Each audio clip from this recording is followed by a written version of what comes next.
বাংলার আইডেন্টিটির সঙ্গে, কলকাতার আইডেন্টিটির সঙ্গে কালীঘাট জড়িয়ে স্বয়ং মা কালী, মানে দেবী সতী মা কালী রূপে অধিষ্ঠান করেন কলকাতা কালীক্ষেত্র কালীঘাটেই। এটা আমাদের সৌভাগ্য যে 51টি শক্তিপীঠের মধ্যে 4টে আদি শক্তিপীঠ এই পূর্ব ভারতেই, তার মধ্যে একটি হচ্ছে কালীঘাট। বিষধরী, মহাচণ্ডী, মুক্তকেশী, বলিপ্রিয়ে। আপনি যদি ঠকতে না চান, কেউ আপনাকে ঠকাতে পারবেন। এত লোক এমনি তো কালীঘাটে আসে না। প্রতারণার শিকার অনেকেই হন, কিন্তু সবাই যদি প্রতারণার শিকার হতেন তাহলে একদম লোকই আসতো না কালীঘাটে। কিছু লোক আছে না, তারা মন্দিরে এসে অনেক ধরনের আবদার করে বসেন, যেমন আমার জন্য লাইন আটকে অনেকক্ষণ দাঁড়িয়ে রাখতে হবে, আমি মাকে জড়িয়ে ধরবো। বিশেষ পরিষেবায় তো অবশ্যই বিশেষ দান ধ্যান মন্দিরে করতেই হবে। আজকাল আপনি সোশ্যাল মিডিয়া যদি খোলেন, সবাই স্বপ্নাদেশ পাচ্ছে এবং পাড়ার গলিতে গলিতে একটি করে কালী মন্দির খুলছে। সেই কালী মন্দিরে মা নেচে বেড়ায়, সবাইকে স্বপ্নাদেশ দিয়ে বেড়ান। কালীঘাটে এখনও গুপ্ত প্রসেসে পুজো এখনও হয়। এখন কালীঘাটে আপনার সবথেকে বেশি বলি দেয় কিন্তু উত্তর ভারতীয়রা। তাহলে কালীঘাটে কিন্তু এখনও রোজ বলির মাংস নর্মালি বিক্রি হয়। যে পারে সেই লাল বস্ত্র পরে বসে যায়। লাল বস্ত্র পরার অধিকার সকলের নেই। মানুষ যদি মনে করেন যে জীবনের সলিউশন ওই 2 মিনিটের বশীকরণে 101 টাকা হয়ে যাবে, তাহলে সেটা দায় মানুষের, আর কারুরই নয়।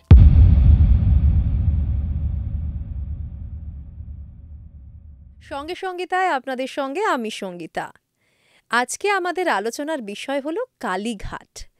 কালীঘাট মন্দিরকে ঘিরে কিন্তু প্রচুর রহস্য রয়েছে, প্রচুর অজানা কথা রয়েছে।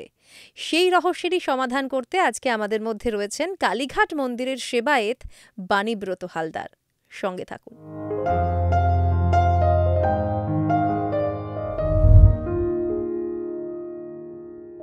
সঙ্গে সঙ্গীতায় আপনাকে স্বাগত বাণীব্রত। নমস্কার। কেমন আছেন? ভালো। একেবারে মায়ের কাছাকাছি থাকা হয়, মানে আমরা সাধারণ মানুষরা যখন কালীঘাটে যাই পুজো দিতে, তখন কিন্তু খুব কম সময় পাই মায়ের কাছে। আপনাদের ভাগ্যটা কিন্তু বেশ ভালো, কেননা মায়ের কাছে কতটা সময় বেশি পান। আলাদা একটা অনুভূতি হয় কি কোথাও?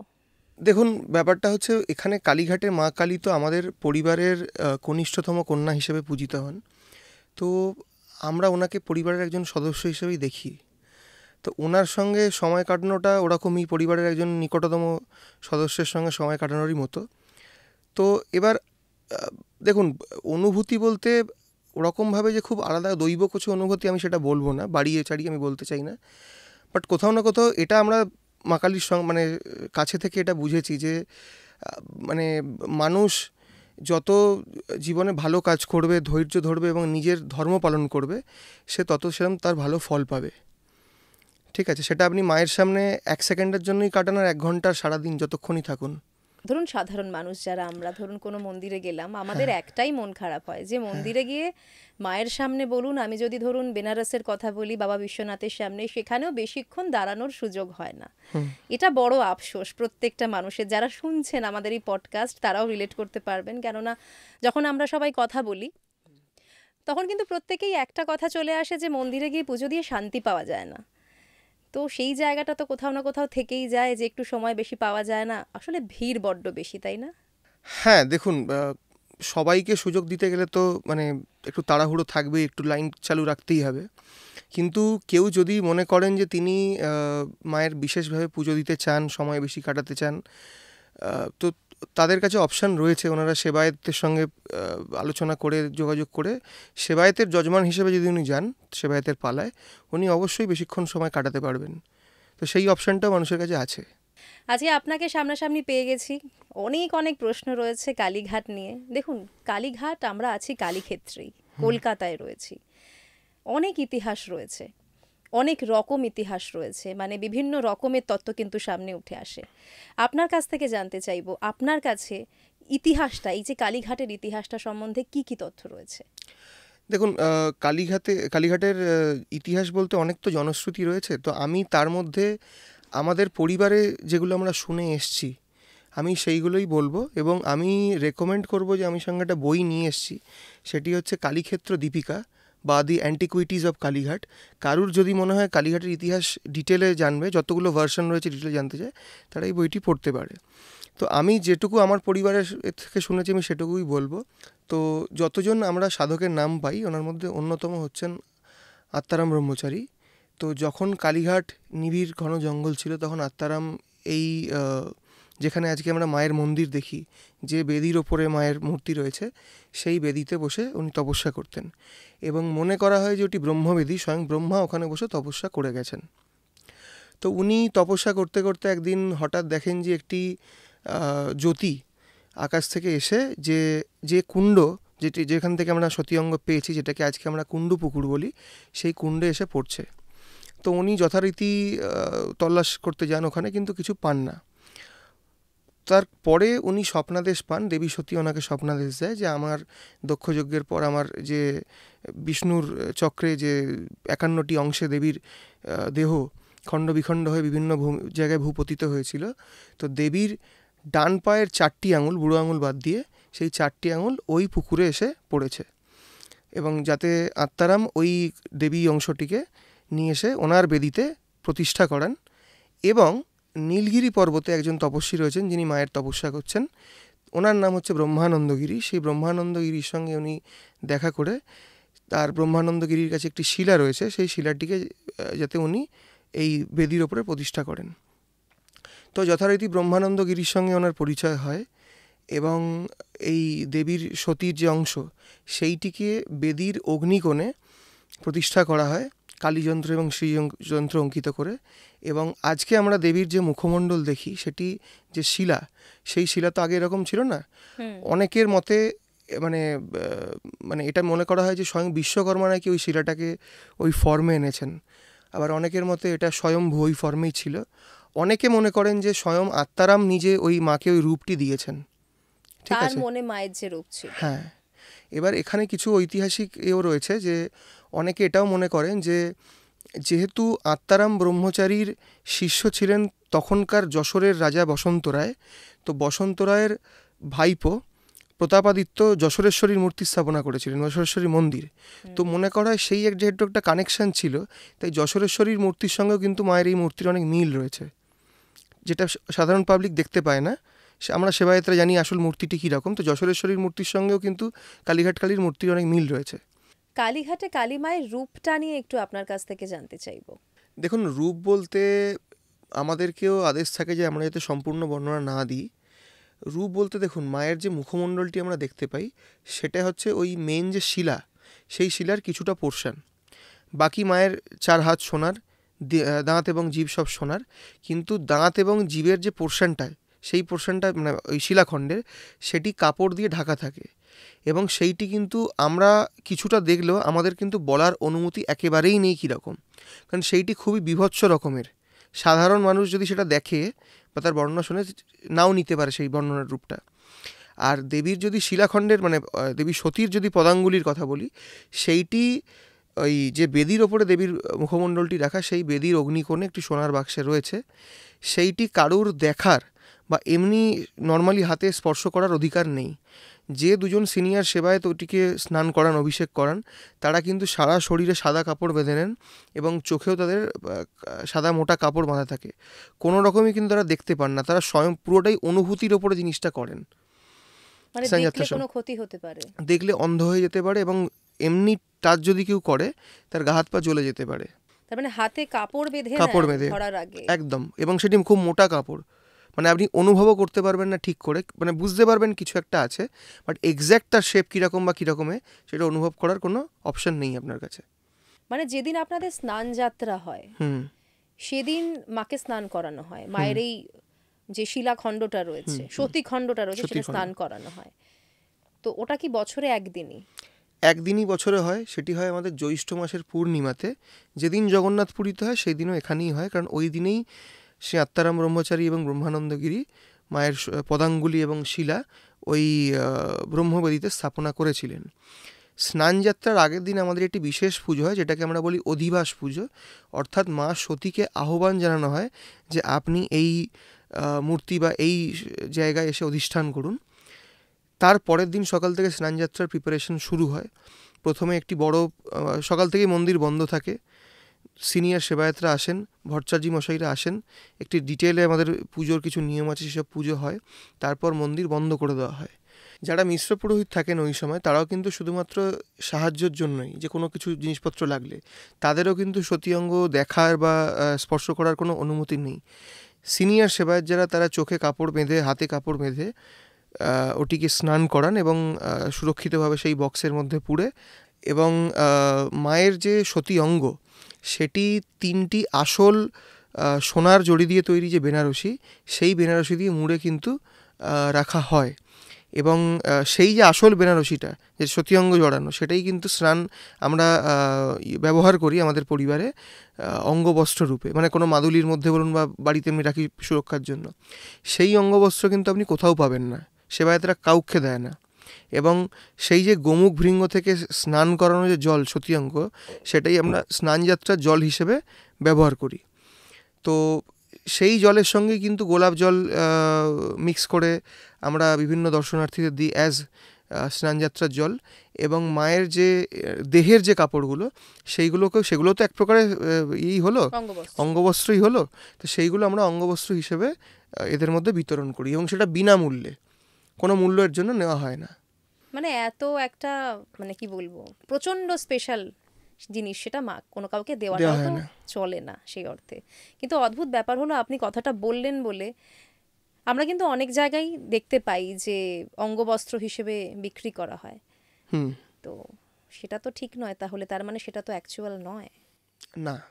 সেবায়েতরা যে অঙ্গবস্ত্রগুলো দেয় সেইগুলো কিন্তু মায়ের দেহের অঙ্গবস্ত্র, মানে যে মায়ের যে মুখমণ্ডল যে শিরা, যেটিকে আমরা মূর্তি রূপে দেখি, তার গায়ে যে সেগুলো জড়ানো হয় সেগুলো আমরা সেবায়েতরা ভক্তদের দিই, সেটাও এক প্রকারের অঙ্গবস্ত্রই। খুব শুনতে অবাক লাগলেও একটা জিনিস আমরা এখন ফিল করি, বেশিরভাগ ক্ষেত্রেই কোনো কালী মন্দিরে গেলে বলুন সব থেকে বেশি হয় আনফর্চুনেটলি যে টাকা চাওয়ার প্রবণতাটা প্রচণ্ড বেশি। মানে পাণ্ডাদের ভয়ে মানুষ এখন, বাঙালিরা বিশেষ করে হয়তো মন্দিরে যাওয়াই কমিয়ে দিয়েছেন, যে মন্দিরে গিয়ে মায়ের দেখা তো পাই না ঠিক করে, উপরন্তু খালি টাকার খেলা চারিদিকে, এই কথাটা চলে। আপনারাও হয়তো সেখানে থাকেন, আপনারাও দেখেন এগুলো হতে, আপনাদের কিরকম অভিজ্ঞতা হয়? দেখুন, আমি এটাই বলবো যে আপনি যদি ঠকতে না চান, কেউ আপনাকে ঠকাতে পারবে না, ঠিক আছে? কারণ দেখুন, এত লোক এমনি তো কালীঘাটে আসে না, প্রতারণার শিকার অনেকেই হন, কিন্তু সবাই যদি প্রতারণার শিকার হতেন তাহলে একদম লোকই আসতো না কালীঘাটে। আপনি দেখুন, কিছু লোক আছে না, তারা মন্দিরে এসে অনেক ধরনের আবদার করে বসেন, যেমন আমার জন্য লাইন আটকে অনেকক্ষণ দাঁড়িয়ে রাখতে হবে, আমি মাকে জড়িয়ে ধরবো, মানে সব কিছুতে তারা বিশেষ পরিষেবা তারা চান। তো বিশেষ পরিষেবায় তো অবশ্যই বিশেষ দান ধ্যান মন্দিরে করতেই হবে, কিন্তু আমি সবাইকে এটাই বলবো, কেউ যদি কালীঘাট মন্দিরে গিয়ে ভালো করে পুজো দিতে চান নির্বিঘ্নে, সবথেকে বেস্ট অপশান হচ্ছে আপনারা কোনো না কোনো সেবায়েতের সঙ্গে আগে থেকে কথা বলে তার পালায় বা অন্যর পালাতে গেলেও অসুবিধা নেই, মোট কথা সেবায়েতদের সঙ্গে কন্ট্যাক্ট করে যান। বা কারুর যদি কোনো ভালো পাণ্ডা পুরোহিত চেনা থাকে, দেখুন সব পাণ্ডা পুরোহিত খারাপ নয়, বহু ভালো পাণ্ডা পুরোহিত রয়েছেন বলেই মানুষ ওখানে গিয়ে নির্বিঘ্নে পুজো দিতে পারে। কিছু মানুষের জন্যই তো সবাই বদনাম হয়ে যায়। কিছু মানুষ সেটা সব মন্দিরেই রয়েছে, শুধু কালীঘাট না, যে কোনো আপনি মন্দিরে যাবেন। হ্যাঁ, আমি তো কালীঘাটের কথা শুধু বলছি না, আমি সমস্ত আপনার সাথে যেটা আমার অফ ক্যামেরা কথা হচ্ছিল, যে আমি কল্যাণেশ্বরী মন্দিরে গেছিলাম, সেখানে গিয়ে আমার রীতিমতো কষ্ট হয়েছে দেখে, মানে আমার মনে হয়েছে যে মা এখানে আছে, মায়ের না জানি কত কষ্ট হচ্ছে এগুলো দেখে। তো এগুলো তো বাস্তবে বিভিন্ন জায়গায় হচ্ছে। আপনারা কালীঘাটে মাকে এত কাছ থেকে পান, মায়ের একেবারে কাছাকাছি, তো সেখানে দাঁড়িয়ে আপনারাও দেখতে পান, মানে এই ধরনের ঘটনাগুলো আই থিঙ্ক আপনাদের কানেও আসে। দেখুন, সব কিছু আমাদের হাতে নেই, সেই জন্য সব কিছু আমরা করতেও পারি না, চাইলেও আটকাতে পারি না। তো আমি সেই জন্যই সব জায়গাতেই যখন কোনো ইন্টারভিউ, কোনো পডকাস্টে যাই, আমি কিছু সলিউশন বলে দিই, সেগুলো যদি মানুষ ফলো করে, আমি বলতে পারি যে তারা কালীঘাটে নিয়ে নির্বিঘ্নে পুজো দিতে পারবে। ফার্স্ট হচ্ছে, কালীঘাটে যখনই আসবেন, আমি বলে না, যে কোনো ভালো সেবায়েতের সঙ্গে নাম্বার জোগাড় করে আগে থেকে ডিটেলসে কথা বলে যান যে আপনি ঠিক কীভাবে পুজো দিতে চান।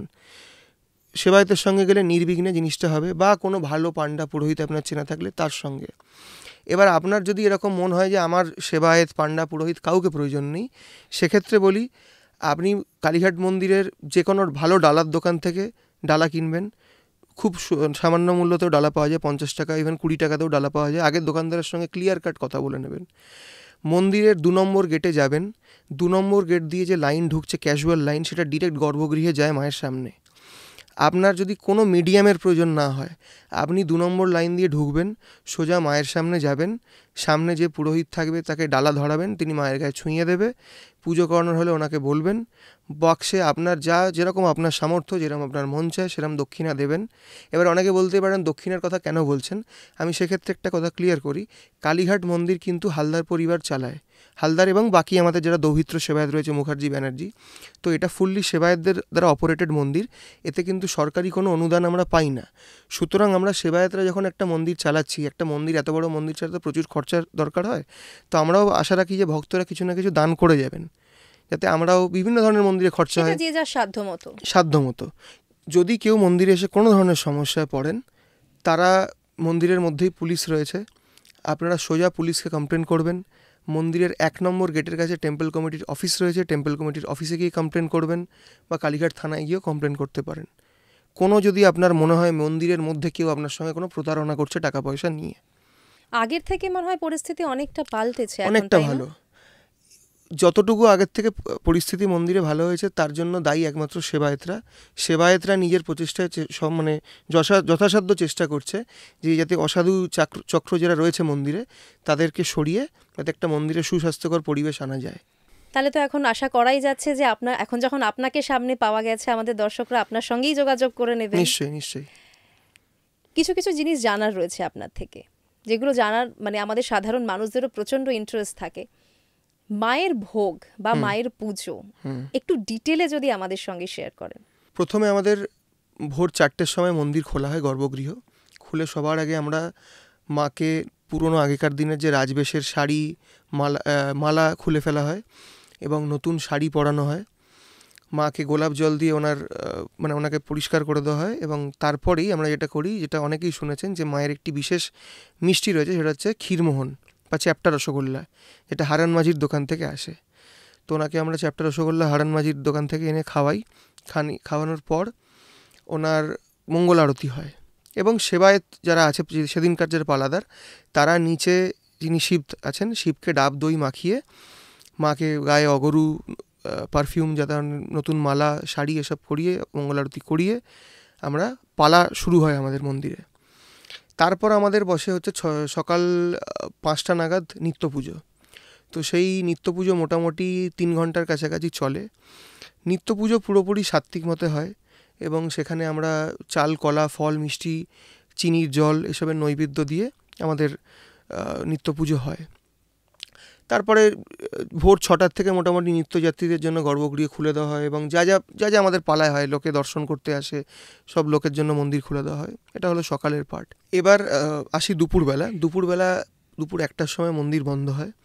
তারপর যথারীতি পুরো মন্দির পরিষ্কার করা হয়, গর্ভগৃহ পরিষ্কার করা হয়।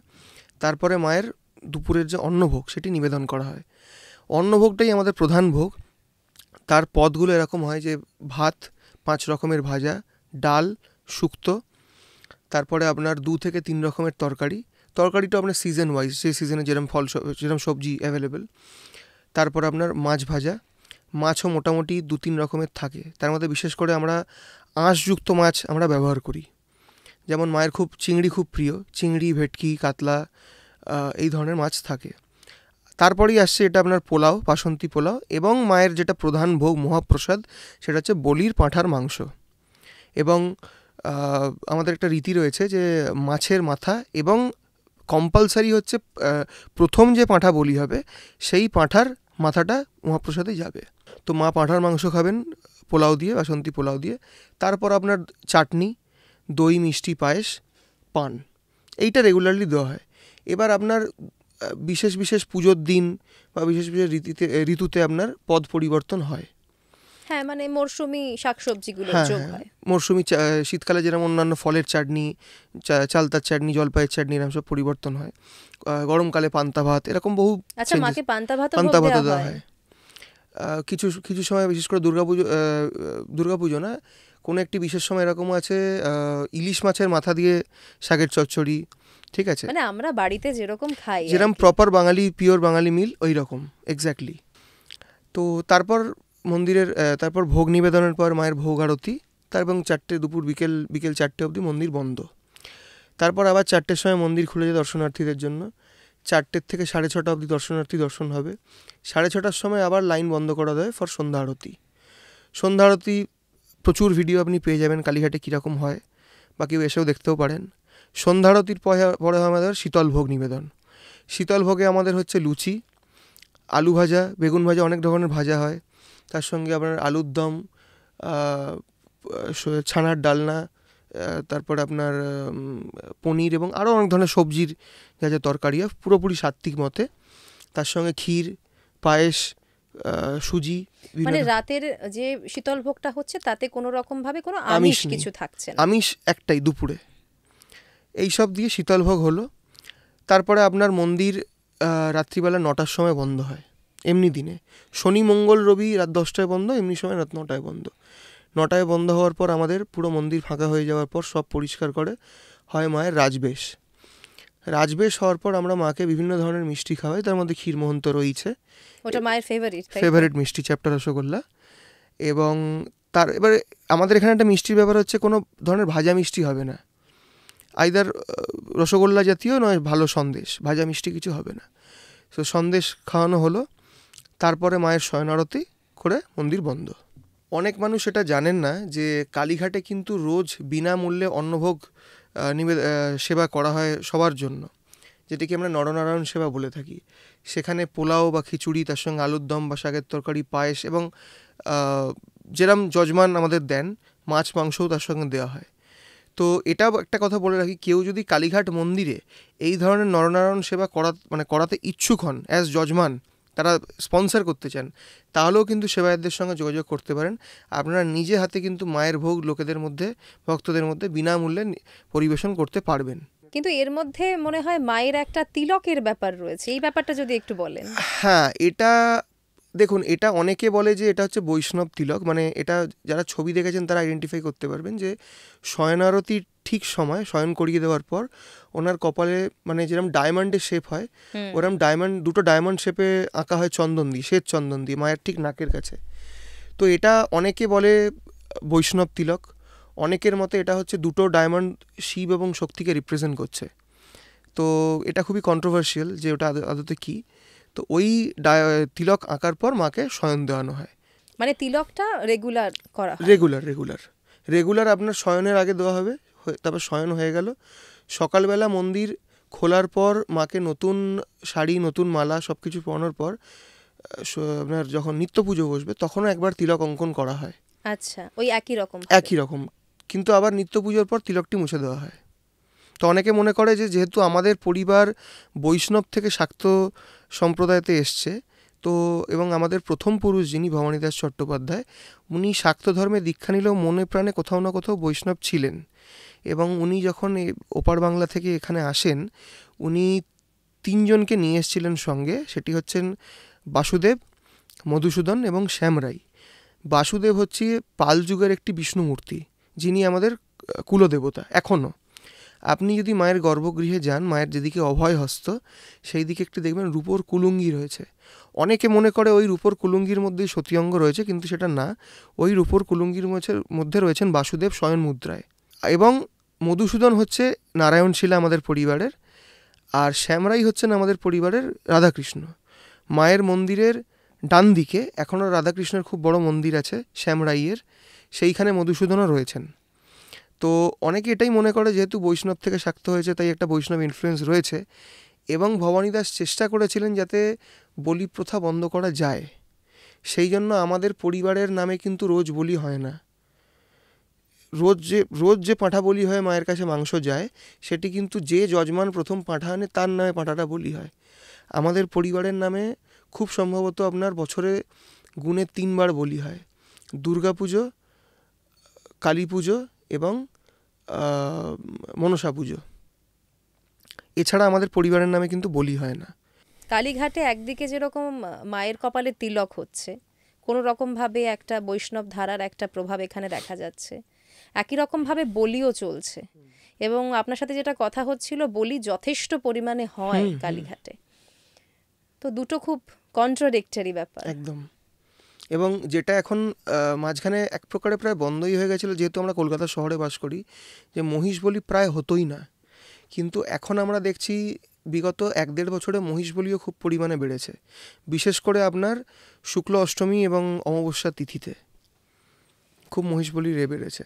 একটা সময় যেটা হতো সেটা বলা হতো যে বাঙালিরা বেশি বলি দেয়, এই কথাটা তো অনেকেই বলে থাকেন। কিন্তু মজার ব্যাপার হলো কালীঘাটে আমার মনে হয় বাঙালি ভক্তের সংখ্যা অনেক কমেছে। এটা আপনি আমার থেকে ভালো বলতে পারবেন। দেখুন, এখন যেটা বাঙালিদের মধ্যে প্রবণতা দেখা যাচ্ছে, বাঙালিরা যেহেতু মানে আমরা একটু বেশি র্যাশনাল, বেশি শান্তিপ্রিয় হয়ে গেছি, তাই বাঙালিরা এখন যারা শাক্ত ধর্মে দীক্ষিত বা বাড়িতে কালী পুজো করেন, তারাও কোথাও না কোথাও একটু বলিবিরোধী এতে চলেন। এখন কালীঘাটে আপনার সবথেকে বেশি বলি দেয় কিন্তু উত্তর ভারতীয়রা। আপনি যদি কালীঘাটে কোনো নর্মাল দিনে আসেন, আপনি দেখবেন মানে বাংলা ভাষা শুনতেই পাবেন না। ইভেন যারা আমাদের সেবায়েত পালাদার আমরা রয়েছি, তারাও কিন্তু তাদের আমাদের যে স্টাফরা রয়েছেন, তারাও দর্শনার্থীদের সঙ্গে বেশিরভাগ টাইম হিন্দিতেই কথা বলেন, কারণ ম্যাক্সিমাম লোক উত্তর ভারত থেকে আসে। এবং উত্তর ভারতীয় স্পেসিফিক্যালি দিল্লি, হরিয়ানা, পাঞ্জাব ওই সাইডের লোকেরা বেশি বেশি করে বলি দেয়, এবং মোষ বলিটাও বেশি ওরাই দেয়। আরও একটা বিষয়, এই যে বাঙালি ধরুন কমে যাচ্ছে কালীঘাট মন্দিরে, আমরা কালীক্ষেত্রে থাকি কিন্তু কোথাও আমরা কালীঘাটে যাওয়াটা ভুলে যাচ্ছি, এটাও তো খুব একটা খারাপ দিক। দেখুন, এক্ষেত্রে আমি যেটা বিভিন্ন লোকের সঙ্গে কথা বলে বুঝেছি বা আমাদের বাঙালি যজমানদের সঙ্গে কথা বলে বুঝেছি, কোথাও না কোথাও বাঙালিদের একটি আইডেন্টিটি ক্রাইসিসের ব্যাপার আছে। আপনি আসামে গেলে আসামের অধিষ্ঠাত্রী দেবী কামাখ্যা, অহমিয়ারা সবার আগে গেলে ওনার কাছেই যাবে। আপনি যদি ওড়িশাতেও যান, ওখানকার অধিপতি দেবতা স্বয়ং জগন্নাথ দেব। তো যতই নতুন মন্দির খুলুক বা জগন্নাথ দেবের যে কোনো ধরনের সমস্যা থাকুক, ওড়িয়াদের কাছে সবার আগে প্রাধান্য কিন্তু জগন্নাথ দেবের, তারা ওখানেই যাবে। বাঙালিদের প্রবলেমটা হচ্ছে বাঙালিরা জানেই না বঙ্গের অধিষ্ঠাত্রী কে। ঠিক আছে, আজকাল আপনি সোশ্যাল মিডিয়া যদি খোলেন, সবাই স্বপ্নাদেশ পাচ্ছে এবং পাড়ার গলিতে গলিতে একটি করে কালী মন্দির খুলছে। সেই কালী মন্দিরে মা নেচে বেড়ায়, সবাইকে স্বপ্নাদেশ দিয়ে বেড়ান, এবং মায়ের ভক্তদের গয়না পছন্দ হয়েছে এবং আরও অনেক ধরনের ব্যাপার স্যাপার হয়। তো এখন বাঙালিরা সেই সব মন্দিরে যায়, তারা সেই সব মন্দিরে গিয়ে নাকি মা তাদের মনস্কামনা পূরণও করে। তো সেই কারণে সেটা একটা বড় কারণ যে কেন বাঙালিরা কালীঘাটে আসে না। কালীঘাটে অনেক ধরনের সমস্যা আছে ঠিকই, কিন্তু সেই সমস্যার মধ্যে তো সবাই আসছে। বাইরের রাজ্যের লোকেরা এত টাকা ব্যয় করেও কালীঘাটে আসে এত সমস্যার মধ্যেও, কিন্তু বাঙালিদের এই যে প্রবণতাটা যে যেখানে সোশ্যাল মিডিয়া সেখানে আমি দৌড়বো এবং আমি আমার আসল দেবীকে, আসল মাকে তাকে চিনি না, রুটসটাকে ভুলে যাচ্ছি। বাংলার আইডেন্টিটির সঙ্গে, কলকাতার আইডেন্টিটির সঙ্গে কালীঘাট জড়িয়ে, এবং এটা আমাদের সৌভাগ্য যে 51টি শক্তিপীঠের মধ্যে 4টে আদি শক্তিপীঠ এই পূর্ব ভারতেই, তার মধ্যে একটি হচ্ছে কালীঘাট, আর 3টি হচ্ছে কামাখ্যা আসামে, এবং তারাতারিণী ওড়িশায়, এবং বিমলা দেবী ওড়িশায়, আর দ্বিতীয় যেটা after Kamakhya most important Shaktipeeth, that is Kalighat, Kolkata. তো সেইখানেই বাঙালিরা আসে না, সেটা নিয়ে আর কিছুই বলার নেই, সেটা তাদের ইচ্ছে। কালীঘাটে তন্ত্রের সাধনা কি হয়? যেহেতু এটা শক্তিপীঠের সঙ্গে তন্ত্র কোথাও জড়িয়ে রয়েছে, আমরা কামাখ্যায় দেখি, তো এখানেও কি তন্ত্র সাধনা হয়? দেখুন, কালীঘাট যেহেতু একটি মেট্রোপলিটন এরিয়ার মধ্যে, তো যেমন আমরা দেখি কামাখ্যায় অনেক জায়গা আছে এবং সেখানে ওপেনলি সবাই লাল বস্ত্র পরে, মানে ভণ্ডামাও হয়, তার মধ্যে সাধুরাও আছেন। একদম। কালীঘাটের ব্যাপারটা হচ্ছে, কালীঘাটে আপনি সেই ভণ্ডামোটা কিন্তু ওপেনলি পাবেন না, যে কেউ রাস্তার মধ্যে লাল বস্ত্র পরে ওই বশীকরণ, 2 মিনিটে বশীকরণ, হোমযজ্ঞ, বান মারা, শটকর্ম এসব করছে, এরকম কালীঘাটে পাবেন না। কিন্তু কালীঘাটে এখনও গুপ্তভাবে প্রচুর সাধকেরা আসেন এবং তারা নিজের যে সাধনার কাজ সেটি এইখান থেকে করে যান। ঠিক আছে, কালীঘাটের যারা ইতিহাস জানেন, যারা কালীঘাট সম্পর্কে জানেন, তারা খুব ভালো করে জানেন যে এখানে প্রচুর যোগী পুরুষেরা এসে সাধনা করে গেছেন। সেটি আমাদের শ্রী রামকৃষ্ণ হোক, স্বামী বিবেকানন্দ হন, মা শারদা হন, তৈলঙ্গ স্বামী হন, বা ইভেন স্বয়ং বামাখেফা হন, এবং আরও অনেকে। তো এখন যারা সত্যিকারের মায়ের সাধনায় লিপ্ত, যারা সোশ্যাল মিডিয়াতে এসে কোনো পডকাস্টে, মানে আপনি ভালো করেই জানেন এখন সব সোশ্যাল মিডিয়া মার্কেটিংয়ের যুগ, তো যারা অ্যাকচুয়াল সাধনা করেন এবং এইসব মার্কেটিংয়ের থেকে দূরে থাকেন, তারা কিন্তু কালীঘাটে এসে ঠিক নিজের কাজটি করে যান, কিন্তু এই লাল বস্ত্র পরে লোক দেখানিটা করেন না। কালীঘাটে সবই হয় গুপ্তভাবে। আপনি আজকে নিউজ মিডিয়াতে যাবেন, ধরুন কালী পুজোয় দক্ষিণেশ্বর হোক, তারাপীঠ হোক, বা আরও যে কোনো ধরনের মন্দির হোক, সবাই কিন্তু পুজোর প্রসেস ওপেনলি দেখানো হয়, লাইভ দেখানো হয়। কালীঘাটের মন্দিরের ভেতরে এখনও কীভাবে পুজো হয় কেউ কিন্তু বাইরের লোক জানে না। সেটার কারণটাই হচ্ছে এইটা, যে বাকি মন্দিরগুলো নিজের যা যা গুপ্ত প্রথা রয়েছে সব বাইরের লোককে দেখিয়ে দিলেও কালীঘাট যেহেতু হালদার পরিবার এবং সেবায়েতরা রয়েছে, আমরা কখনোই চাই না আমাদের যে গুপ্ত প্রথাগুলো রয়েছে সেগুলো বাইরের লোক দেখুক। কালীঘাটে এখনও গুপ্ত প্রসেসে পুজো এখনও হয়, এবং যারা এসে সাধনা করা তারা ঠিক নিজের কাজটি করে যান লাইমলাইট থেকে দূরে। আপনি মায়ের এত কাছ থেকে মাকে এখন দেখছেন, যদিও আপনার বয়স খুবই কম, খুব বেশি দিন হয়নি হয়তো আপনি এই কালীঘাটের সঙ্গে সরাসরিভাবে যুক্ত, কিন্তু তবুও মানে এইরকমভাবে অনেক মানুষকেই নিশ্চয়ই দেখেছেন যারা ধরুন একেবারে লাইমলাইটের বাইরে চুপ করে এসে পুজো দিয়ে চলে যান কালীঘাটে। দেখুন, যদি জিজ্ঞেস করেন কারা আসে এবার কারা আসে না সেটাই বলার। আপনি সোশ্যাল মিডিয়াতে নজর রাখলে দেখবেন রোজই আইদার ক্রিকেটার নয় ফিল্ম স্টার, সেলিব্রিটি, পলিটিশিয়ান রোজই মানে মানে রোজই আনাগোনা লেগেই থাকে। প্রতি মিনিটে মিনিটে একটি করে ভিআইপি কনভয় আসে কালীঘাট মন্দিরে। তো যেমন ধরুন আমি রিসেন্টলি আপনি জানবেন যারা যে অনন্ত আম্বানির বিয়ে হয়েছে মুকেশ আম্বানির ছেলের, তো সেই এতে মুকেশ আম্বানি আমাদের মন্দিরে 5 কিলো সোনা এবং 35 কোটি টাকা অনুদান দিয়েছেন, যেটি মায়ের চূড়ায় ব্যবহৃত হয়েছে 5 কিলো সোনা, এবং মন্দির যে নবরূপে প্রকাশিত হয়েছে, নতুন রেনোভেশন হয়েছে, সেটি ওই 35 কোটি টাকা দিয়ে, এবং যতগুলো ছোট চূড়া ছিল উনি রূপো দিয়ে বাঁধিয়ে দিয়েছেন। তো কে আসে না সেটাই বলার। যারা মিডিয়া ফলো করেন, সোশ্যাল মিডিয়া দেখেন, তারা জানেন রিসেন্টলি আইপিএল হলো, ফুল আইপিএল টিম থেকে শুরু করে, বা এই ইন্ডিয়ার ম্যাচ হলো তার আগে গৌতম গম্ভীর এসেছিলেন, বা সেলিব্রিটিরা বিদ্যা বালান থেকে শুরু করে যে কোনো কেউ প্রতি মুহূর্তে একজন একজন করে আসেন। তো কে আসে না সেটাই বলার। এটাই তো অদ্ভুত ব্যাপার না, মানে বাইরে থেকে এসে সবাই মায়ের মন্দিরে পুজো দিয়ে যাচ্ছেন আর আমাদের কলকাতায় থেকে মায়ের কাছে যাওয়া হচ্ছে না। আমি ইভেন এরকম আপনাকে বলছি, কালীঘাটের লোকাল লোক একদম নিবাসী, তারা কালীঘাট, হাজরা, রাসবিহারী এইসব একদম কাছে থাকে, তারা আদ্যাপীঠ, যেমন বলে আমরা আদ্যাপীঠ ঘুরে এসেছি, আমরা লেক কালীবাড়ি এবং আরও বিভিন্ন জায়গায়, কালীঘাটে ঠিক যাওয়া হয় না। তো এটা হয়তো জানি না কি বলবো, মানে খারাপ লাগে। বাড়ির এত কাছে শক্তিপীঠ, 4টে আদিশক্তিপীঠের একটি, কিন্তু তারা কালীঘাটে যান না। সমস্যা অনেক আছে, সমস্যা নেই আমি বলছি না, কিন্তু সেটা কোনো কথা না, তাহলে তো দূর দূরান্ত থেকে লোক আসতোই না। কিন্তু ওই জায়গাটা কোথাও কিন্তু চলে আসছে জানেন তো, মানে আপনারা কোনো রকম ভাবে, মানে আমি যদি বলি হয়তো শুনতে খারাপ লাগবে, কমার্শিয়ালাইজ করেননি জায়গাটাকে। কেননা প্রত্যেকটা জায়গায় কোনো না কোনোভাবে সোশ্যাল মিডিয়া ঢুকেছে, কোনো না কোনোভাবে বিজ্ঞাপন কোনো না কোনোভাবে হয়, ডিরেক্টলি আমি বলছি না, ইনডাইরেক্টলি তো বিজ্ঞাপন হয়। আপনাদের এখানে হয়তো সেটা হয় না, তার জন্যই হয়তো এই সিচুয়েশনটা। আপনি যদি দেখেন কালীঘাট মন্দিরে কিন্তু কোনো টিকিটের সিস্টেম নেই। আপনি আরেকটি শক্তিপীঠ বলছি কামাখ্যা, সেখানে ভিআইপি লাইনে আছে 500 টাকা করে টিকিট, বা এখানে তারাপীঠে যান সেখানে 500 টাকা করে টিকিট। কালীঘাটে যদি কেউ গর্ভগৃহে ঢুকে নির্বিঘ্নে পুজো দিতে চায়, তার হাতে 1 টাকাও যদি না থাকে, সে কিন্তু কোনো 1 টাকাও না দিয়ে বিনা পয়সায় গর্ভগৃহে ঢুকে মায়ের পা ছুঁয়ে মাকে প্রণাম করে আসতে পারেন। তো যারা বলে কালীঘাটে প্রতারণা হয়, কালীঘাট খুব কমার্শিয়ালাইজ, সেটা একটা দিক, সেটা কিছু মানুষের জন্য হচ্ছে। কালীঘাটের মেন যারা সেবায়েত পরিবার, আমরা কখনোই মন্দিরকে কমার্শিয়ালাইজ করতে চাইনি সেইভাবে। নাহলে আপনি ভালো করেই জানেন যে, আমি নাম নিচ্ছি না, একটি বিশেষ মন্দিরের সেবায়েতরা তারা কিন্তু অনলাইন পুজোর অ্যাড রান করায় একটি বিশেষ অমাবস্যা তিথিতে, ঠিক আছে? সেটা তো হয়ই। আপনি বলছেন না, আমি বলছি, ধরুন আমি মন্দিরের নাম করেই বলছি, মানে আমি ধরুন খবর পড়তাম যখন, তখন তো কালী পুজোর দিন বিভিন্ন মন্দির থেকে লাইভ হতো, মানে আপনার তারাপীঠ মন্দির থেকে লাইভ হতো, দক্ষিণেশ্বর মন্দির থেকে লাইভ হতো, কিভাবে পুজো হচ্ছে সেই লাইভ দূরদর্শনে চলছে। দুর্গাপুজোর সময় ধরুন বেলুড় মঠের দুর্গাপুজো অবধি কিন্তু আমরা লাইভে দর্শকদের দেখিয়েছি এবং দর্শকরা দেখেছেন। তাহলে কোথাও কিন্তু কালীঘাটের কালী পুজো কিভাবে হচ্ছে সেটা কিন্তু লাইভ হচ্ছে না, মানুষের কাছে সেভাবে পৌঁছচ্ছে না। যারা কালীঘাটকে মন প্রাণ থেকে ভালোবাসেন, যারা জানেন, তারা সবাই জানেন কালীঘাটে মানে বিভৎস লেভেলে ঘটা করে দুর্গাপুজো হয়, মানে এটা তো মানে খুব কম মানুষ জানে। এবং কালীঘাটে দুর্গাপুজো জোড়া নবপত্রিকা রেখে জোড়া ঘট প্রতিস্থাপনা করে হয় কালিকা পুরাণের মতে, ঠিক আছে? কালীঘাটের কালী পুজো আরও বিরল। কালীঘাটের কালী পুজোতে আমরা প্রথমে মা কালীর পুজো করি না।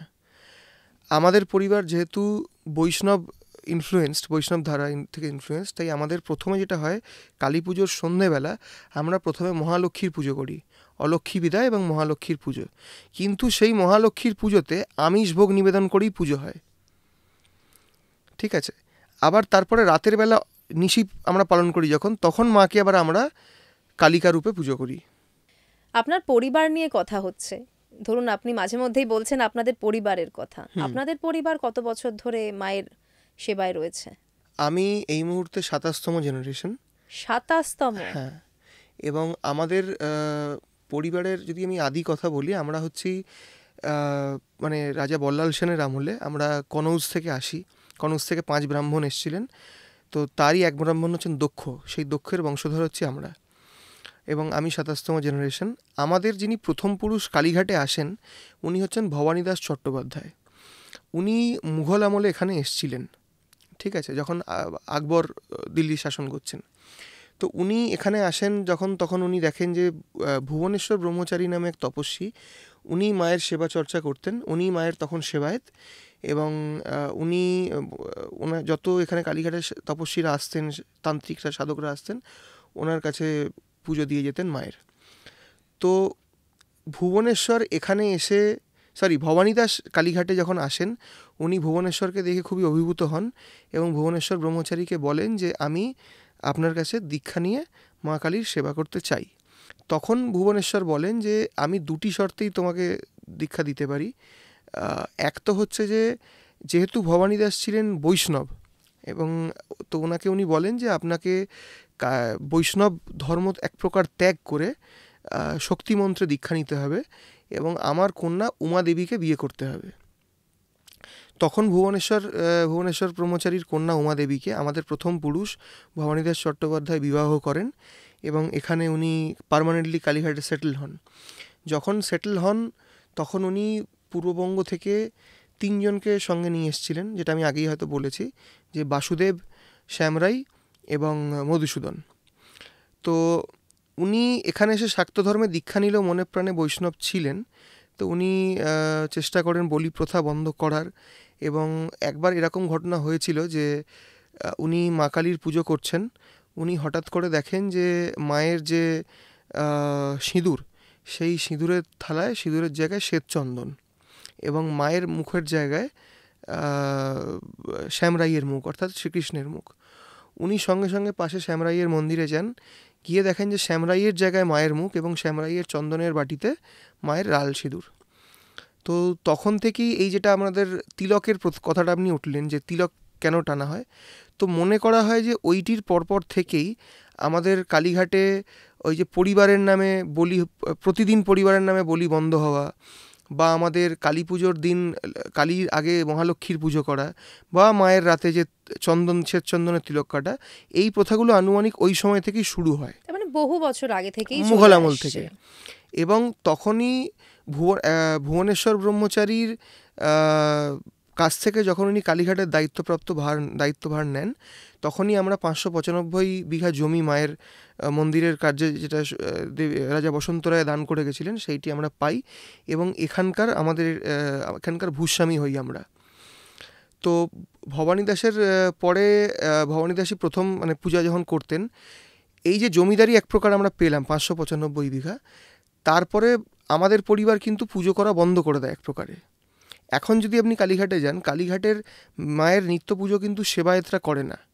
মায়ের নিত্য পুজো করে আমাদের 2টি ক্যাটাগরি ওয়াইজ, দুটো ব্রাহ্মণের ক্যাটাগরি রয়েছে। একজনদের বলা হয় মিশ্র পুরোহিত, আরেকজন হচ্ছে ভট্টাচ পুরোহিত। তো মায়ের রোজকার যে বেশ হবে, বা মায়ের মঙ্গল আরতি হবে, মায়ের শয়ন আরতি হবে, এইগুলো করবে মিশ্র পুরোহিতরা, এবং মায়ের নিত্য পুজো বলুন, সন্ধ্যারতি বলুন, ভোগ নিবেদন বলুন, এইগুলো করবে ভট্টাচ পুরোহিতরা। কিন্তু এখনও মায়ের যে মেন সতী অঙ্গ স্নান, এবং যেটা প্রধান পুজো সতী অঙ্গ স্নান, সেটি কিন্তু এখনও আমরা হালদাররাই করছি। এবং এক্ষেত্রে একটা কথা বলে রাখি, অনেকেই এটা আমি দেখেছি সোশ্যাল মিডিয়াতে এই নিয়ে কথা ওঠে যে হালদাররা তো ব্রাহ্মণ নয়, তাহলে তারা সেবায়েত হলো কী করে। আমরা কিন্তু কাশ্যপ গোত্রীয় ব্রাহ্মণ, ভবানীদাস চট্টোপাধ্যায় ওনার নাম ছিল। আমরা হালদার হলাম কীভাবে সেটাও বলে রাখি। ভবানীদাসের কোনো এক পুত্র, ওনার নাম খুব সম্ভবত রামদাস চট্টোপাধ্যায়, ওনার সময় মারাঠারা কলকাতা আক্রমণ করে, যেটা আমরা বর্গী আক্রমণ ইতিহাসে পড়েছি। ভাস্কর পণ্ডিত এই কালীঘাটে এই অঞ্চলে আসেন, উনি জানতে পারেন যে এখানে দেবী কালিকা অধিষ্ঠান করছেন, এবং তার সেবায়েত হচ্ছি আমরা। এবং ওনারা কিন্তু ঘোর বৈষ্ণব বিরোধী ছিল মারাঠারা, এবং মারাঠারা বিষ্ণুপুরে প্রচুর বৈষ্ণব মন্দির ভেঙেছে। তো ভাস্কর পণ্ডিত কালীঘাটে এসে যখন জানতে পারেন যে আমরা বৈষ্ণব থেকে শাক্ত হয়েছি এবং শ্রী নকুলেশ্বর ভৈরব পীঠরক্ষক ভৈরব এবং কালীমাতা ঠাকুরানী আমরা সেবারত, উনি খুশি হয়ে আমাদেরকে বলেন যে আপনাদের এই যে 595 বিঘা জমি, এইখানে আমার বর্গীরা কোনো ধরনের লুটপাট করবে না বলে আমাদের একটি হাওয়ালা দেয়। হাওয়ালা বা সার্টিফিকেশন যাই বলুন, সেই হাওয়ালা থেকেই এসছে হাওয়ালাদার টাইটেলটি, এবং সেটি অপভ্রংশ হয়ে আমরা আজকে হালদার হয়েছি। আমরা অ্যাকচুয়ালি কাশ্যপ গোত্রীয় চট্টোপাধ্যায় ব্রাহ্মণ। আপনি ইতিহাসের কথা যখন বলছেন, একটু পুরনো দিনে যদি ফিরে যাই, মায়ের প্রাচীন যে রূপ দেখা যায়, মা মনে হয় আগে লাল রঙের সিঁদুর পরতেন, আজকে গেরুয়া সিঁদুর পরেন। এই পরিবর্তনটা কেন? এইটা দেখুন, মায়ের যে পপুলারিটি সেটা কিন্তু অনেক আগে থেকেই পূর্ব এবং পশ্চিম ভারতে ছড়িয়ে গেছিল। এবং এই যে কালীক্ষেত্র দীপিকার কথা বললাম, আপনি যদি কালীক্ষেত্র দীপিকা ডিটেলে পড়েন, আপনি দেখতে পাবেন উত্তর পূর্ব পশ্চিমের প্রচুর প্রচুর সোনা দানা দান ধ্যান এখানে করেছেন ডিউ টু পপুলারিটি। তো 1960-65 সময় থেকে আপনার এত বেশি উত্তর ভারতীয়দের আগমন হয় কালীঘাটে, এবং তারা ওই মেটে গেরুয়া সিঁদুর তাদের ওখান থেকে আনতো। তো সেই সিঁদুরের প্রলেপ লাগাতে লাগাতে কিন্তু, যেটা লাল সিঁদুর ছাড়া শক্তির পূজা অসম্ভব, হ্যাঁ, তো সেই শক্তির যে লাল সিঁদুর সেটি কিন্তু আস্তে আস্তে বিলুপ্ত হয়ে গিয়ে এই মেটে গেরুয়া সিঁদুরের আবির্ভাব হয়েছে। কিন্তু অ্যাকচুয়ালি কিন্তু এখনও অবধি আমাদের যদি পারিবারিক কোনো পুজো হয় বা যে কোনো, আমরা যদি সিঁদুর দান দিই বা যে কোনো পুজোতে, লাল সিঁদুরই কিন্তু ব্যবহার হয়, এবং এটি আসল সিঁদুর। গেরুয়া সিঁদুর কিন্তু আসল সিঁদুর নয়। মায়ের চোখের রঙও গেরুয়া, মানে এটাও কি একই কারণ? হ্যাঁ, মানে কপাল এবং চোখ দুই জায়গাতেই ওই লাল সিঁদুর, এবং কান, 3 জায়গাতেই লাল সিঁদুরের প্রলেপিত হতো, সেটি আস্তে আস্তে গেরুয়াতে পরিবর্তিত হয়েছে এই যে উত্তর ভারতীয় ইনফ্লুয়েন্সের জন্যই। এটা একটা শক্তিপীঠ, সতীপীঠ, সিদ্ধপীঠ, সবটাই। প্রচুর প্রচুর প্রচুর কথা রয়েছে, প্রচুর প্রচুর কাহিনী রয়েছে এই কালীঘাটকে নিয়ে। এরকম কোনো ঘটনা কি মনে পড়ছে যে ঘটনাটা ইম্পর্টেন্ট, ভীষণ ইম্পর্টেন্ট সাধারণ মানুষের জানা? দেখুন, ঘটনার কথা যদি বলতেই হয় তো ঘটনার শেষ নেই। তো যতগুলো আমি আমার পরিবারের থেকে শুনেছি এবং যতটুকু আমার মনে আছে আমি সেটুকুই বলছি। সর্বপ্রথম যার কথা না বললেই নয়, তিনি হচ্ছেন স্বয়ং রামকৃষ্ণদেব পরমহংস। উনি নিজেই বলেছিলেন যে, মানে ওনার উনি যে 3টি মন্দিরে গিয়ে ভগবানের উপস্থিতি বুঝতে পেরেছিলেন, সেই 3টি মন্দির হচ্ছে, প্রথম কালীঘাটের স্বয়ং দক্ষিণা কালী, দক্ষিণেশ্বরে মা ভবতারিণী এবং খড়দার শ্যামসুন্দর। এই 3টি মন্দিরে গিয়ে উনি স্বয়ং মানে ভগবানকে নিঃশ্বাস প্রশ্বাস নিতে অনুভব করেছিলেন। এবং অন্য একটি বিখ্যাত কথা আছে যে মা কালী রোজ অফিস করতে যান কালীঘাটে, এবং বাড়ি ফিরে দক্ষিণেশ্বরের মন্দিরের যে সবথেকে উঁচু চূড়া, সেখানে পা দুলিয়ে বসে থাকেন। তো উনি নিজেই বলেছেন যে স্বয়ং মা কালী, মানে দেবী সতী মা কালী রূপে অধিষ্ঠান করেন কলকাতা কালীক্ষেত্র কালীঘাটেই। উনি যখন কালীঘাটে পুজো দিতে আসেন, যেটা আমরা আমাদের পূর্বপুরুষের থেকে শুনতে পাই, যে মায়ের সামনে যখন উনি আসেন, উনি ওখানে সমাধিস্থ হয়ে গেছিলেন। ঠিক আছে, তো এইটা হচ্ছে প্রথম। এবং এরপর আমরা মা শারদাকে নিয়েও এটা শুনতে পাই যে মা শারদা এখানে পুজো দিতে এসেছিলেন, খুব সুন্দরভাবে মায়ের পুজো দেন, এবং বাইরে বেরিয়ে যত সধবা মহিলা ছিলেন তাদের সবাইকে উনি সিঁদুর পরাচ্ছিলেন। তো হঠাৎ একটি সধবা মহিলাকে উনি দেখতে পান যার গায়ের রং শ্যামবর্ণ, এবং তাকে উনি যখন সিঁদুর পরাতে যান, মা শারদা লক্ষ্য করেন যে কপালে একটি আশ্চর্য রকমের একটি দাগ, যেটি ওই ত্রিনয়নের মতো, এবং সেটার থেকে একটি অদ্ভুত রকমের জ্যোতি বেরোচ্ছে। সেটি দেখে মা শারদা ওখানেই অজ্ঞান হয়ে যান, এবং যখন ওনার জ্ঞান ফেরে তখন উনি যখন ওই মহিলার খোঁজ করেন, জানতে পারেন ওরম কোনো মহিলা ছিলেনই না ওখানে। স্বামী বিবেকানন্দ স্বয়ং আমাদের মায়ের গর্ভগৃহে অভয় মুদ্রা যেদিকে আছে ডান দিকে, সেখানে স্বয়ং বিবেকানন্দ বসে হোম করে গেছেন। এবং আরও যার কথা না বললেই নয়, তিনি হচ্ছেন স্বয়ং নেতাজি।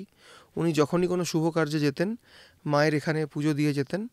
এবং যত আরও আমাদের স্বাধীনতা সংগ্রামীরা ছিলেন, তাদের মধ্যে অনেকেই, আমি নাম নিচ্ছি না, এটা অনেকেই জানেন না, তারা কিন্তু মায়ের এখানে বলি দিয়ে তারপর তারা নিজের কর্মে যেতেন, যাতে তাদের মনস্কামনা পূর্ণ হয়। তো এইগুলো সবই সিক্রেটলি হতো, যেহেতু আমাদের পরিবারের থ্রুতে সব কিছু হতোই বলি এবং বাকিজো, তো আমাদের এগুলো পারিবারিক ইতিহাসে আমরা জানতে পারি। তো এটি হচ্ছে ব্যাপার। এবং আরেকটা উল্লেখযোগ্য ঘটনা, সেটি হচ্ছে যে স্বয়ং বামাখ্যাপা এখানে এসছিলেন কালীঘাটে, এবং উনি এসে আমাদের মা কালীকে বলেন যে চল তোকে তোর ছোটো বোনের সঙ্গে দেখা করিয়ে নিয়ে আসি, অর্থাৎ মা তারার সঙ্গে। বলে উনি মায়ের যে মুখমণ্ডল যে শিলা, সেইটিকে তারাপীঠ নিয়ে যাওয়ার চেষ্টা করেন, মানে ওখান থেকে তোলার চেষ্টা করেন। তখনই আমাদের যারা সেবায়েত এবং পুরোহিতরা ছিলেন তারা বাধা দেন, কারণ তখনই বামাখ্যাপা হননি। তো তখন উনি রেগে বলেছিলেন যে তুই থাক এখানে, আমার ছোটো মা তারামাই ঠিক আছে, বলে উনি অভিমান করে চলে যান কালীঘাট মন্দির থেকে। হ্যাঁ, তো এরকম আরও অনেক ঘটনা আছে। তো এইগুলোই আপাতত আমার যেটুকু মনে আছে আমি সেটুকুই বললাম। আপনি বলির কথা বললেন, কলকাতা শহরে বিভিন্ন জায়গায় বলি বন্ধ হয়ে গেছে, কিন্তু আজও কিন্তু কালীঘাটে বলি হয়, এবং আপনার কথা অনুযায়ী বা যা আমরা জানতে পারলাম যে এখনো প্রচুর বলি হয় ধুমধাম করে। মানে সত্যি, মানে এগুলো শুনলে হয়তো অনেকে ভয় পাবেন, কিন্তু মজার ব্যাপার হলো এই কালীঘাট থেকেই তো বিভিন্ন জায়গায় বলির মাংস যায়। সেই বিষয়টা একটু আমাদের বলুন। এটি প্রথমে একটা প্রবণতার কথা বলি। আমি এটা বহু লোকের থেকে দেখেছি, বিশেষ করে বাঙালিরাই, তারা বলির মাংস খেতে ভয় পায়। কেন? এটা তাদের মধ্যে একটা ভ্রান্ত ধারণা আছে, বলির মাংস খেলে মনে হয় তার কোনো খারাপ নেগেটিভ ইম্প্যাক্ট পড়বে। অথচ আপনি যদি দেখেন আমাদের কিন্তু আগের জেনারেশনরা, তারা কিন্তু কোনো না কোনো কালী মন্দিরে পুজো দেওয়া, মানে বলির প্রসেস ফলো করে যে কাটা মাংস ঝাটকা প্রসেসে, সেই মাংসই কিন্তু আগে বাঙালি বাড়িতে ঢুকতো। এখন কালান্তরে আমরা এই হালাল মুসলমান কসাইদের কাটা খাসির মাংস খাই, কিন্তু আগে কিন্তু এটা ছিল না। এখনও যদি আপনি দেখেন, যেহেতু অন্যান্য সব কালী মন্দিরে প্রায় বলি বন্ধই হয়ে গেছে, কালীঘাটে প্রচুর বড় করে বলি হয়। আপনার বেলুর মঠ থেকে শুরু করে যত রামকৃষ্ণ মঠ রয়েছে, সেখানে ওনারা যত দুর্গাপুজো কালী পুজো পালন করেন বা ওনাদের যত মাংস লাগে, সব মাংস কিন্তু কালীঘাট মন্দিরে বলি হওয়া মাংসই যায়। এবং কলকাতা শহরে এবং কলকাতার ইভেন বাইরেও যত বনেদি বাড়িতে বা যত বাড়িতে, সাধারণ বাড়িতেও যারা মাছ মাংস সহিত দেবী দুর্গার বা দেবী কালিকার পূজা করেন, সেই সমস্ত মাংস কিন্তু কালীঘাটের বলির মাংসই যায়। এটা অনেকেই জানেন না। হ্যাঁ, মানে এটা একেবারে নতুন তথ্য। এবং কেউ যদি মনে করেন যে তারা বলির প্রসাদী মাংস খেতে চান, যেটি খুবই ভালো শরীরের জন্য, তাহলে কালীঘাটে কিন্তু এখনও রোজ বলির মাংস নর্মালি বিক্রি হয়। আচ্ছা, মানে ওখানেই মন্দিরের মধ্যেও বিক্রি হয়, মন্দিরের বাইরেও বিক্রি হয়।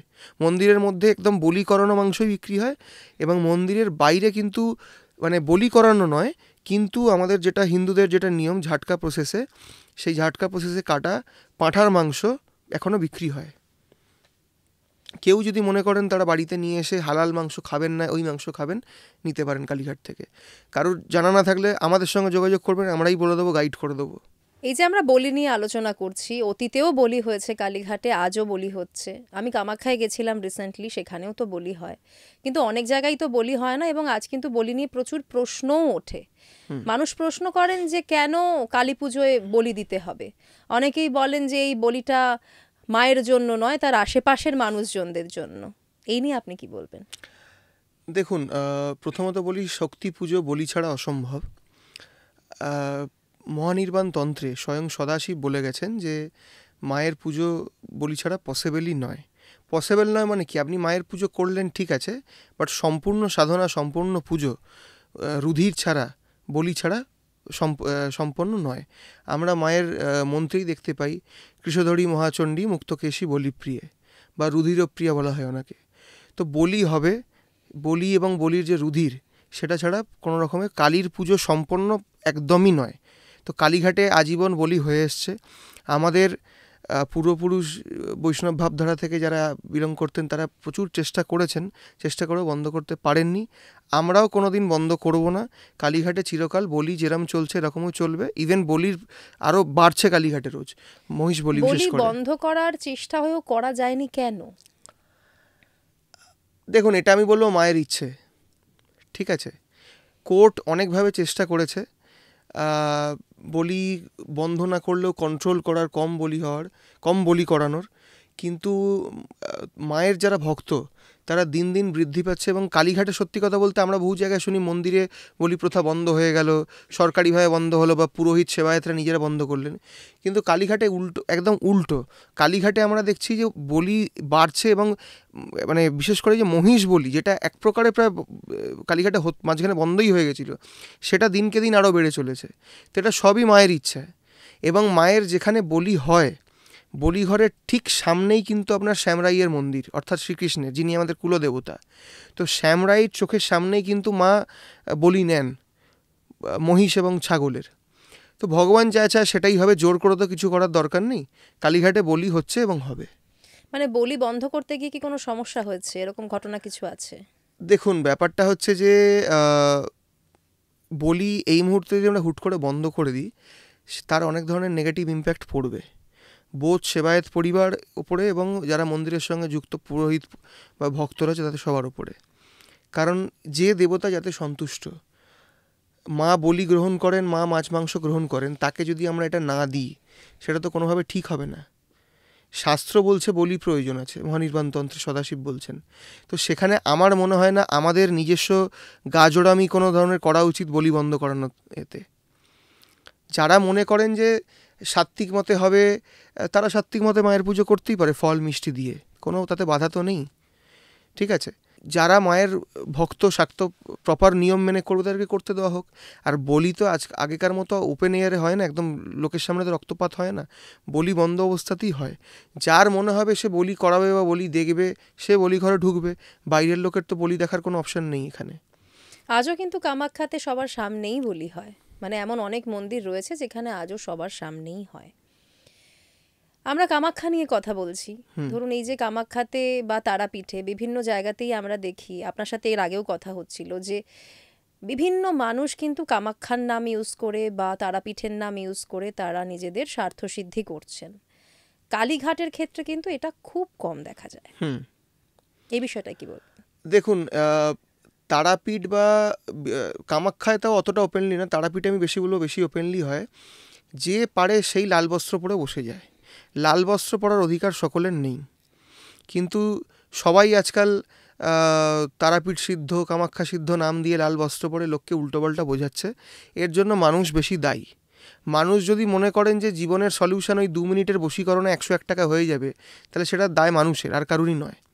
কালীঘাটে এই ভণ্ডামোগুলো হয় না, কারণ এক তো কালীঘাটে শ্মশান বলুন বা মন্দির বলুন, শ্মশান সরকার খুব স্ট্রিক্টভাবে অপারেট করে, এবং কালীঘাট মন্দিরের আশপাশ এবং কালীঘাট মন্দিরেও সেবায়েতদের নিরীক্ষণে এটা এনশিওর করা হয় যে কেউ যাতে মন্দিরের আইডেন্টিটি ইউজ করে কোনো ধরনের ভণ্ডামো বা লোক ঠকানো না করতে পারে। সেই জন্য কালীঘাটে কিন্তু এই তান্ত্রিক বা জ্যোতিষী এরা প্রত্যেকেই আছেন, কিন্তু তারা কিন্তু যারা ঠিকঠাকভাবে নিজের কাজটি করেন, যারা মানুষকে অতটাও ঠকাতে পারেন না, এই কি বলবো, এই লাল বস্ত্র পরে রাস্তায় বসে নরমুণ্ড নিয়ে, তাদের কালীঘাটে কোনো জায়গা নেই। কালীঘাটের মন্দির কর্তৃপক্ষ এবং সেবায়েতরা এটা এনশিওর করছে যাতে বাইরের লোক কালীঘাটের আইডেন্টিটি ইউজ করে কোনোভাবে যাতে লোক ঠকাতে না পারে। তাই আপনি কালীঘাটে দেখবেন বেশি এই ভণ্ড জ্যোতিষী বা ভণ্ড তান্ত্রিকরা কালীঘাটকে বেশি প্রেফার করেন না, তারাপীঠকে বেশি প্রেফার করে। কারণ তারাপীঠে কোনো রেগুলেশন নেই, যে পারে সে লাল বস্ত্র পরে লোক ঠকাতে পারে। কালীঘাটে এটা হয় না, এবং এটার জন্য দায়ী সেবায়েতরাই এনশিওর করে যাতে মন্দিরের আইডেন্টিটি কেউ যাতে ইউজ না করতে পারে কুকর্মের জন্য। কিছুক্ষণ আগেই আমাদের কথা হচ্ছিল, আপনি কথায় কথায় বললেন নকুলেশ্বর ভৈরবের কথা। আমরা জানি যে সমস্ত শক্তিপীঠেই কিন্তু একজন ভৈরব থাকেন। অদ্ভুত ব্যাপার হলো এই যে কালীঘাটের ভৈরব নকুলেশ্বর, এটা অনেক মানুষ জানেন না। রিসেন্টলি ধরুন এই সোশ্যাল মিডিয়া সূত্রে সামনে আসছে, এই বিষয়টা একটু বলবেন। হ্যাঁ, এটার কারণ হচ্ছে, দেখুন ব্যাপারটা হচ্ছে, আমি একটা ডিসঅ্যাডভান্টেজ হচ্ছে নকুলেশ্বর মন্দিরটি কালীঘাট মন্দির থেকে একটু দূরে অনেকটাই। নকুলেশ্বরের এক্স্যাক্ট লোকেশন হচ্ছে কালীঘাট থানার পাশে। তো সেই জন্য অনেকেই জানেন না যে পীঠরক্ষক ভৈরব নকুলেশ্বর রয়েছেন, বা অনেকে হয়তো জানেন পীঠরক্ষক ভৈরব নকুলেশ্বর, কিন্তু মন্দির প্রাঙ্গণের মধ্যেই কোনো ছোট শিব মন্দিরকে তারা নকুলেশ্বর মনে করে, ঠিক আছে। এবং আরেকটা ব্যাপার হচ্ছে সেবায়েতরা সেইভাবে নকুলেশ্বরের কি বলবো, মার্কেটিংই বলবো, এক প্রকার মার্কেটিং করতে পারেনি বা নাম ছড়াতে পারেনি। কিন্তু আমি এই পডকাস্টের মাধ্যমে দর্শনার্থীদের এটাই বলবো, যখনই কালীঘাট আসবেন সবার আগে কালীঘাট থানার পাশে স্বয়ম্ভু শিব পিতৃরক্ষক ভৈরব নকুলেশ্বরের মন্দির দর্শন করবেন। উনি এখানে মায়ের পিতৃরক্ষক ভৈরব, তারপরে মায়ের কাছে দর্শনে যাবেন। মানে একই রকম ভাবে যেরকম আমরা বেনারসে গেলে কাল ভৈরবের কাছে পারমিশন নিয়ে তারপর বাবা বিশ্বনাথের কাছে যাই, এখানেও তার মানে আপনার নকুলেশ্বর ভৈরবের কাছে পারমিশন নিয়ে তারপর মায়ের কাছে যেতে হবে। একদম। এবং নকুলেশ্বর কিন্তু স্বয়ম্ভু শিবলিঙ্গ, যেমন আমরা মাকে পেয়েছি ওই কুণ্ডু পুকুরের মধ্যে থেকে, তো নকুলেশ্বরকেও কিন্তু মানে মায়ের মূর্তি স্থাপনার পর তখনও খোঁজ পাওয়া যায়নি কে পীঠাধীশ্বর ভৈরব। তো একবার ভুবনেশ্বর ব্রহ্মচারী দেখেন যে গভীর অরণ্যে একটি পাথরের ওপর একটি গাভী অনাবরত দুধ দিয়ে যাচ্ছে, এবং যখন উনি ওই জায়গাটা পরিষ্কার করেন, বাঁশবন ছিল কেটে পরিষ্কার করেন, তখন দেখেন যে মাটির তলায় একটি স্বয়ম্ভু শিবলিঙ্গ, এবং উনি বুঝতে পারেন উনি পিতৃরক্ষক ভৈরব। তারপরে অনেক পরে ওখানে পাঞ্জাবের একজন ব্যবসায়ী, উনি স্বপ্নাদেশ পান, ওনার নাম খুব সম্ভবত তারা সিং, উনি স্বপ্নাদেশ পান যে ওনার পূর্ব ভারতে এসে ওনাকে একটি শিব মন্দির বানাতে হবে। তো উনি প্রথমে ভাবলেন হয়তো বেনারসি মন্দির করতে হবে, কিন্তু উনি যখন পাঞ্জাব থেকে নৌকায় করে গঙ্গার থ্রুতে বেনারস আসেন, এবং উনি পাঞ্জাব থেকে কিন্তু পাথর থেকে শুরু করে সমস্ত কনস্ট্রাকশন মেটেরিয়াল এনেছিলেন, উনি বেনারসে এসেও স্বপ্নাদেশ পান যে এখানে না, আরও এগিয়ে এই আমাদের বঙ্গদেশে ওনাকেই মন্দিরটা বানাতে হবে। এবং উনি আসেন বঙ্গদেশে, এসে কালীঘাটে মায়ের দর্শন করেন এবং এই নকুলেশ্বরের মন্দির বানান। এই জন্য আপনি কালীঘাটে দেখবেন কালীঘাটের মায়ের মন্দির কি আরও পুরনো যত প্রাচীন মন্দির আছে সব কিন্তু বেঙ্গল টেম্পল আর্কিটেকচারের যে আটচালা স্টাইল সেই স্টাইলের তৈরি, এক্সেপ্ট নকুলেশ্বর কিন্তু নর্থ ইন্ডিয়ানদের যে পাথরের মন্দির হয় হুবহু এরকম তৈরি, কারণ পাঞ্জাব থেকে ওর কনস্ট্রাকশন মেটেরিয়াল তারা সিং নিজে নিয়ে এসেছিলেন, নিয়ে সেই মন্দির বানিয়েছিলেন। তার মানে এখানে যদি পুরো কমপ্লিটভাবে সম্পূর্ণভাবে মায়ের পুজো দিতে চান কেউ, তাহলে নকুলেশ্বর ভৈরবের কাছেও তাকে পুজো দিতে হবে। একদম, সবার আগে পিতৃরক্ষক ভৈরবের কাছে আসতে হবে, তারপর মায়ের দর্শন, বা যদি মায়ের দর্শন আগে করেও ফেলেন পিতৃরক্ষক ভৈরব নকুলেশ্বর দর্শন না করলে আপনার দর্শন পুজো দর্শন সম্পূর্ণই হবে না। এবং নকুলেশ্বরের মন্দিরের লোকেশনটাও বলে দিচ্ছি, কালীঘাট থানার ঠিক পাশে, যাতে কারোর অসুবিধা না হয় যেতে। এখন তো স্কাইওয়াকও হচ্ছে, স্কাইওয়াকেও কেউ যদি ওঠেন বাস স্টপ বা মেট্রো থেকে, স্কাইওয়াকে দুটো রাস্তায় বিভক্ত হচ্ছে, একটা মায়ের মন্দিরের দিকে, একটা নকুলেশ্বরের মন্দিরের দিকে, তো কারোর বুঝতে অসুবিধা যাতে না হয়। কিছুদিন আগেই চৈত্র সংক্রান্তি গেল, চড়ক, কালীঘাটে কিন্তু চড়ক বেশ ধুমধাম করে এখনো পালন হয়, আমরা সব জায়গায় কিন্তু এখন আর দেখতে পাই না। মানে কিভাবে হয়, রীতিনীতি কি থাকে? মূলত যারা বাগদি সম্প্রদায়ের লোক কালীঘাটে রয়েছেন, যারা মায়ের কাছে বলি দেওয়ান, তারাই সন্ন্যাসী হন। কিছু তাদের সম্প্রদায়ের কিছুজন বাদ যান, মানে সন্ন্যাস নেন না, যেহেতু তাদেরকে বলি দিতে হবে রোজ। ম্যাক্সিমাম লোক সন্ন্যাস নেন, এবং যা প্রসেস তারা ফলো করেন, সাত্ত্বিক আহার, এবং সেবায়েত বাড়ির থেকে তারা রোজ সেবায়েত বাড়ির থেকে তাদের জন্য রোজ ফলমূল চাল এসব যায়। এবং মেন যে উৎসবটা হয় সেটা হয় আপনার চৈত্র সংক্রান্তির দিন। তারা সকালে উঠে আমাদের যেটা কুণ্ডু পুকুর, সেই কালীকুণ্ডে স্নান করে মায়ের কাছে এসে প্রণাম করে মাকে রাজবেশ করান। মায়ের মাথায় প্রচুর পদ্মফুল দেওয়া হয়, এবং বাগদিরা মায়ের সামনে নাচতে থাকে, সন্ন্যাসী যারা, যতক্ষণ না সেই পদ্মফুল মায়ের মাথা থেকে পড়ছে ততক্ষণ তারা নাচতেই থাকে। মানে এটা যতক্ষণই হোক না কেন? যতক্ষণই হোক, মানে এরকমও হয়েছে রাত্রি 9টা 10টা 11টাতেও পদ্মফুল পড়েছে, সেই সকাল থেকে তারা নাচবেন। এবং পদ্মফুল পড়া মানেই তবেই মা অর্ডার দিচ্ছেন, যাও এবার তোমরা তোমাদের যে ঝাঁপ যেটা হয় সেই ঝাঁপ করতে পারো। তো ওই মায়ের সামনে তারা নাচতে থাকেন, পদ্মফুল মায়ের পড়বে, তারপর সন্ন্যাসীরা যাবে হচ্ছে পিতৃরক্ষক ভৈরব নকুলেশ্বরের কাছে। তো নকুলেশ্বরের সেম প্রসেস, যতক্ষণ না মাথা থেকে বিল্লপত্র পড়ছে ততক্ষণ তারা নাচতেই থাকবে। বিল্লপত্র পড়ল, তারপর তারা নিজেরা সাজে ফুল দিয়ে, সন্ন্যাসীরা সেজে, ওই আপনি ধুনো পুরোনো আপনি হয়তো দেখেছেন, তো তারা নিজের বডিতে ওই লোহার রড দিয়ে এবং মাটির সরা দিয়ে ওই একটি বিশেষ আয়োজন করে, যেখানে তারা মানে শরীরের একদম কাছেই ধুনো পোড়াতে পারে। এবং সেই ধুনো পোড়ানো একটা বিশেষ নাচ মন্দিরে অনুষ্ঠান হয়, মানে মা কালীকে তারাই ধুনো পড়িয়ে এটা প্রদর্শন করিয়ে সম্মান দেখান আর কি। এটা কালীঘাট মন্দিরে হয়। তারপর সেম প্রসেস ফলো হয় আপনার নকুলেশ্বর মন্দিরে, তারপর হয় আপনার ঝাঁপ। মানে এই ঝাঁপটা ঠিক কিভাবে হয় ওখানে? ঝাঁপটা হচ্ছে আপনার আগে এইগুলো খুব মানে ডেঞ্জারাস ওয়েতে হতো, এখন হ্যাঁ, একটু আমরা ছোটবেলায় কমে অনেক গেছে। রকম দেখেছি। আগে প্রায় ধরে নিন প্রায় 3 তলা বাড়ির সমান বাঁশের বাঁধা হতো এবং নিচে একটি জাল পাতা হতো, সেই জালের মধ্যে ওই আপনার রামদা বা কাটারি এবং যত ধারালো বঁটি, যত ধারালো দ্রব্য হয় যেগুলো বাগদিরা দৈনন্দিন কাজে ইউজ করে সেইগুলোই পাতা থাকতো। এবং বাগদিরা ওই ওপর থেকে ওখানে শিবের নাম করে, নকুলেশ্বর ভৈরব এবং মা কালীর নাম করে ঝাঁপ দিতেন। তাদের শরীরে কেটেও যেত কিন্তু তাদের কোনো ব্যথা হতো না, যেহেতু স্বয়ং মা তাদেরকে রক্ষা করছেন। এখন জিনিসগুলো অনেক ধরনের রেগুলেশনের জন্য অনেক ধরনের কমে গেছে, ধারালো জিনিস আগের মতো আর ব্যবহার হয় না, এবং যে বাঁশের বেড়াটা মানে এটা বাঁধা হয় সেটাও স্ট্রাকচারটা সেটাও অনেক সাইজে ছোট হয়ে গেছে, 1 তলা বাড়ির সমান মোটামুটি। বাট আগে আমরা ছোটোবেলায় দেখেছি অনেক নৃশংসভাবে জিনিসগুলো হতো, এখন অতটা খারাপভাবে হয় না। কিন্তু আজও এই প্রথাটা চলে আসছে একদম কালীঘাটে। একদম, এবং সেটা কালীঘাটে যারা বলি দেওয়ান বাগদি সম্প্রদায় তারাই করে আসছে প্রতি বছর নিয়ম মেনে। কালীঘাটে এই যে ধরুন এত কথা আপনার কাছ থেকে জানতে পারলাম, এক তো ভীষণ ভালো লাগছে, তবে একটা কথা জানতে খুব ইচ্ছে করছে। মায়ের এত কাছাকাছি থাকেন, বিভিন্ন জায়গায় আমরা শুনি যে অনেক অদ্ভুত অদ্ভুত অভিজ্ঞতা হয় মানুষের। আপনার সেরকম কোনো অভিজ্ঞতা আছে? কোনো কিছু ফিল করেছেন কখনো? না দেখুন, ব্যাপারটা হচ্ছে যে আমি জানি না, হয়তো যদি বলি অনুভব করছি তাহলে তো পডকাস্টে ভিউ বেশি আসবে, বাট আমি সেই মিথ্যে কথাটা বলতে চাই না।